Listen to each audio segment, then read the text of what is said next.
I'm Stephen Soihl, and this is a kinetic piece with three little motors. There's a motor here and here, and then a motor on the other side of the wall.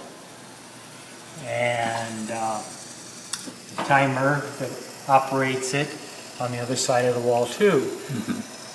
So as you can see, these two move together.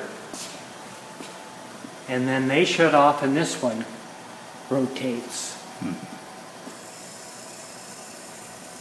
And it's almost a piece with a little bit of humor in it. There's just something about it that's a little bit humorous. Like, what's funny about it? Well, one person told me it reminded him of chickens. Maybe just the shapes or the way they kind of move around. So I don't know. Okay. How about this one? Well, this is a new piece where the motor is in the stand, and the motor... It's behind here, right? Yes.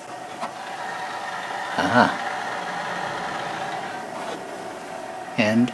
And the shaft that comes up has a little bit of an angle to it. So the main form, as that rotates around, oh, I see. the oil will move back and forth and take different configurations.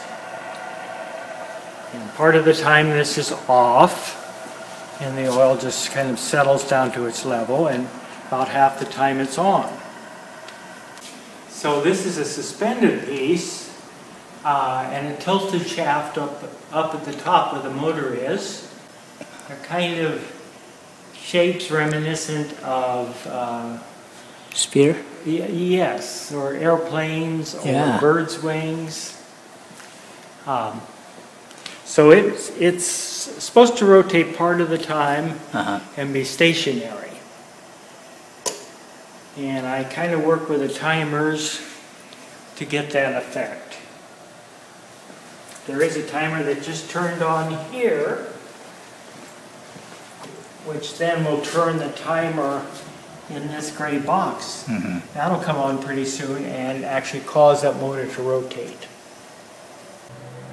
But I'm content to have it still a good portion of the time where you can really see the forms. Two configurations, the red and the green, and they're caused to rotate by two separate motors on the other side of the wall. And there's a timer, or I should say a couple timers, that govern that motion. Right now the green is moving, rotating, and the oil will be flowing in there, kind of moving down like so. So it's a combination of different kinds of plastic and then brass fittings and brass tubing. So you get more focus into this and not so much on your watercolors? Yes, I've spent a lot of time more on time these. here. Yes. They're really my biggest interest. So this one's shut off now, and this one's rotating, and they kind of rotate into each other. And all the shapes and volumes, you might say, I've made, or I've cut them and glued the ends and essentially made the volumes that are, for the most part, leak-proof, if not perfect, close to it. So these are little prints, a combination of intaglio drawn on a copper plate and then bitten and inked up with the black ink, and then the background is a separate plate. It's a monoprint plate. It's painted on plexiglass with watercolor. And then the two plates are printed one after the other Yeah. They go through the press. And there's an element of randomness. I don't really know how the print will turn out. So each one, I just consider each one a working proof. Now, are these, do you do them from photographs or from the real thing? No, I've drawn from the real flower, Uh-huh. and then the monoprint, I'm just kind of using my intuition, what I think would work. Mm-hmm. These are landscape watercolors, so a different approach. With these, I would draw the various shapes that the various landscape forms the hills make as they go back in space. Mm-hmm.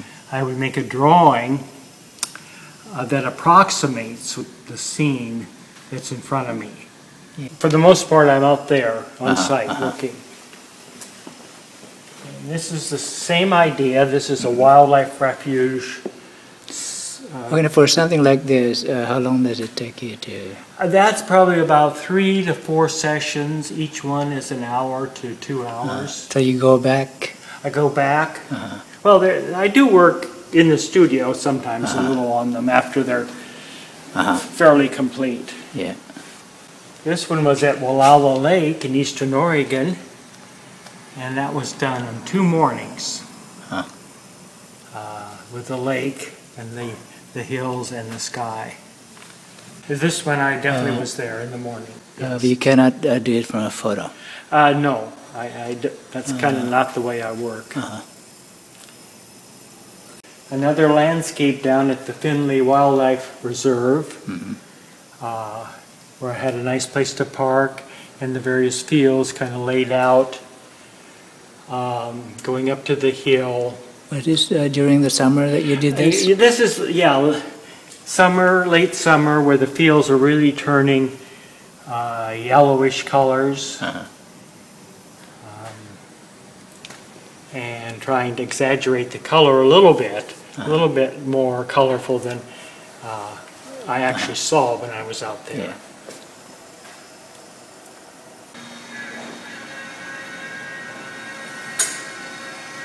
Yeah. And you realize that thing moves. It does.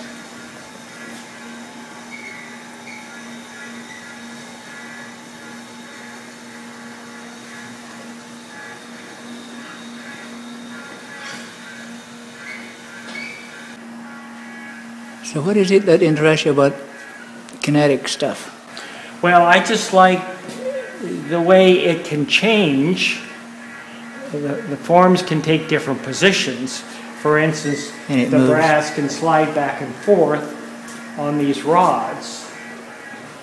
So as they move around, but also up and down, there's a change in their configuration because of the slide. And also this piece, there's a change in the shapes made by the oil because of these little partitions, these little dams that hold the oil and make kind of wedge forms.